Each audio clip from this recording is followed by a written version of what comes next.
bersorak-sorai dan bersukacita karenanya. Haleluya, haleluya, haleluya. Tuhan bersamamu. Dan bersama rohmu. Inilah Injil suci menurut Lukas. Dimuliakanlah Tuhan. Pada hari Sabat setelah Yesus dimakamkan, 2 orang dari murid-murid Yesus pergi ke sebuah gunung bernama Emmaus, yang terletak kira-kira 7 mil jauhnya dari Yerusalem. Dan mereka bercakap-cakap tentang segala sesuatu yang terjadi. Ketika mereka sedang bercakap-cakap dan bertukar pikiran, datanglah Yesus sendiri mendekati mereka, lalu berjalanlah bersama-sama dengan mereka. Tetapi ada sesuatu yang menghalangi mata mereka, sehingga mereka tidak dapat mengenali Dia. Yesus berkata kepada mereka, "Apakah yang kamu percakapkan sementara kamu berjalan?" Maka berhentilah mereka dengan muka muram. Seorang dari mereka namanya Kleopas menjawabnya, "Adakah engkau satu-satunya orang asing Yerusalem yang tidak tahu apa yang terjadi di situ pada hari-hari belakangan ini?" Katanya kepada mereka, "Apakah itu?" Jawab mereka, "Apa yang terjadi dengan Yesus orang Nazaret? Dia adalah seorang nabi yang berkuasa dalam pekerjaan dan perkataan di hadapan Allah dan di depan seluruh bangsa kami. Tetapi imam-imam kepala dan pemimpin-pemimpin kami telah menyerahkan dia untuk dihukum mati, dan mereka telah menyalibkannya. Padahal kami dahulu mengharapkan bahwa dialah yang datang untuk membebaskan bangsa Israel. Tetapi sementara itu telah lewat 3 hari sejak semuanya itu terjadi. Dan beberapa perempuan dari kalangan kami telah mengujudkan kami. Pagi-pagi buta mereka telah pergi ke kubur dan tidak menemukan mayatnya. Lalu mereka datang dengan berita bahwa telah kelihatan kepada mereka malaikat-malaikat yang mengatakan bahwa Yesus hidup. Dan beberapa teman kami telah pergi ke kubur itu dan mendapati bahwa memang benar dan yang dikatakan perempuan-perempuan itu. Tapi Yesus sendiri tidak mereka lihat. Lalu ia berkata kepada mereka, "Hai kamu orang bodoh, betapa lambannya hatimu, sehingga kamu tidak percaya akan segala sesuatu yang telah dikatakan para nabi. Bukankah Mesias harus menderita semuanya itu untuk masuk ke dalam kemuliaannya?"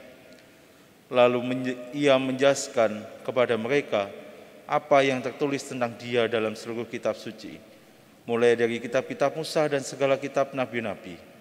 Sementara itu mereka mendekati kampung yang mereka tuju. Ia berbuat seolah-olah hendak meneruskan perjalanannya, tetapi mereka mendesaknya dengan sangat. "Tinggallah bersama-sama dengan kami, sebab hari telah menjelang malam dan matahari hampir terbenam." Lalu masuklah ia untuk tinggal bersama-sama dengan mereka. Waktu duduk makan dengan mereka, ia mengambil roti, mengucap berkat, lalu memecah-mecahkan roti itu dan memberikannya kepada mereka. Ketika itu terbukalah mata mereka dan mereka pun mengenali Dia. Tapi Yesus lenyap dari tengah-tengah mereka. Kata mereka seorang kepada yang lain, "Bukankah hati kita berkobar-kobar ketika Ia berbicara dengan kita di tengah jalan dan ketika Ia menerangkan kitab suci kepada kita?" Lalu bangunlah mereka dan langsung kembali ke Yerusalem. Di situ mereka mendapati ke-11 murid. Mereka sedang berkumpul bersama teman-teman mereka. Kata mereka kepada kedua murid itu, "Sungguh Tuhan telah bangkit dan telah menampakkan diri kepada Simon." Lalu kedua orang itu pun menceritakan apa yang terjadi di tengah jalan dan bagaimana mereka mengenali Yesus pada waktu Ia memecah-mecahkan roti. Demikianlah sabda Tuhan. Terpujilah Kristus.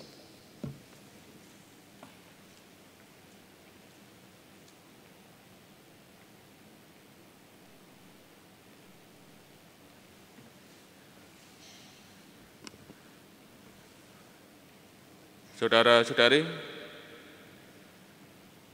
dalam akhir kisah dari bacaan Injil yang telah kita dengar mengenai dua murid yang ke Emmaus.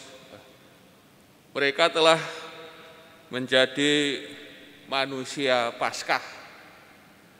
Kita dapat melihat bagaimana dalam perjalanan mereka ini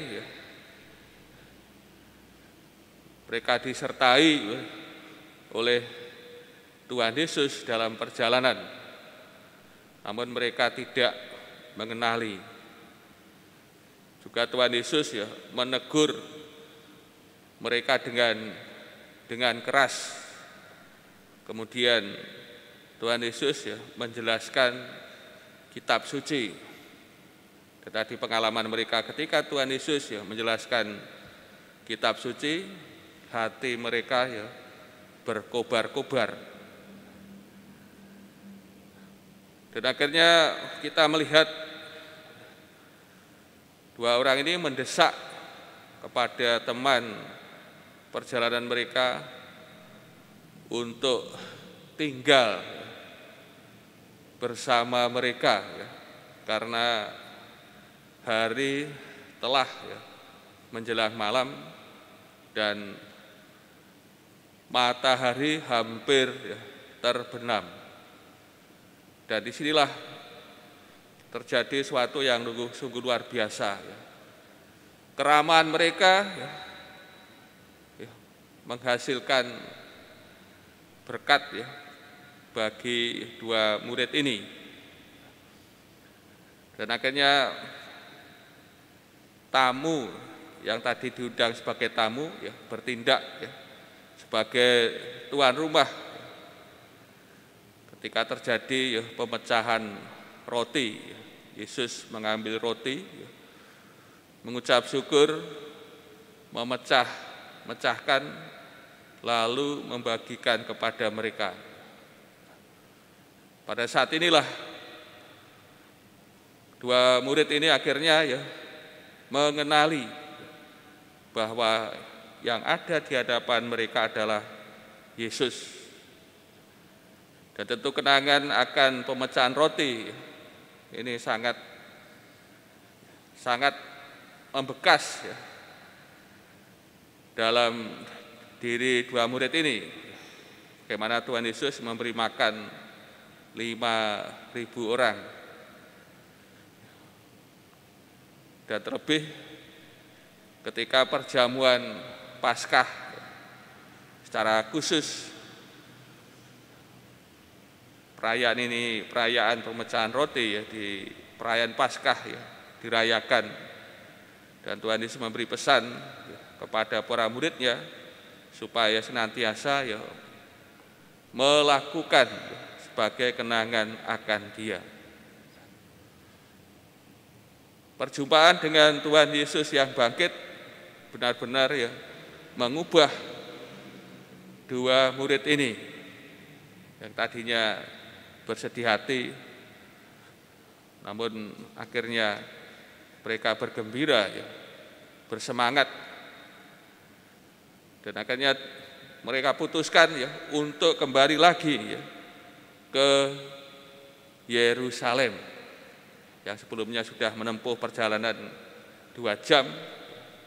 Mereka memutuskan untuk kembali ke Yerusalem, berbagi pengalaman dengan para murid yang ada di sana.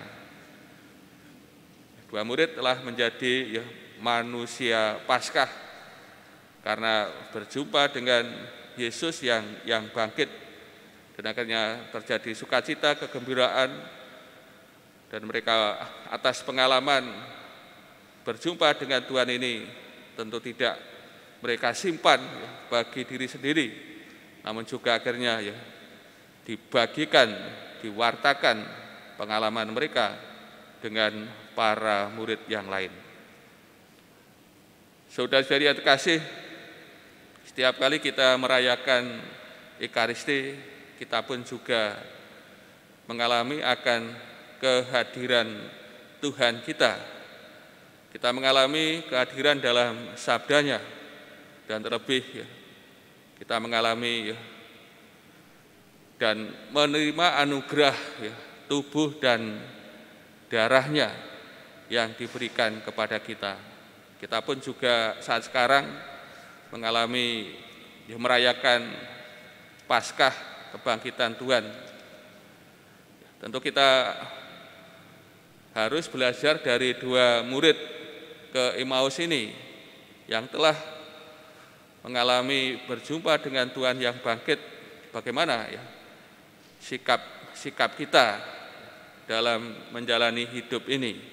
Tentu kegembiraan, kebahagiaan tentu juga mewarnai ya, hidup kita bahwa Tuhan telah bangkit, dan ini tentu mengubah ya, hidup kita, memberi harapan ya, akan hidup kita saat sekarang dan juga hidup di masa mendatang ya, hidup yang kekal, hidup abadi, hidup bersatu dengan Tuhan juga dianugerahkan kita.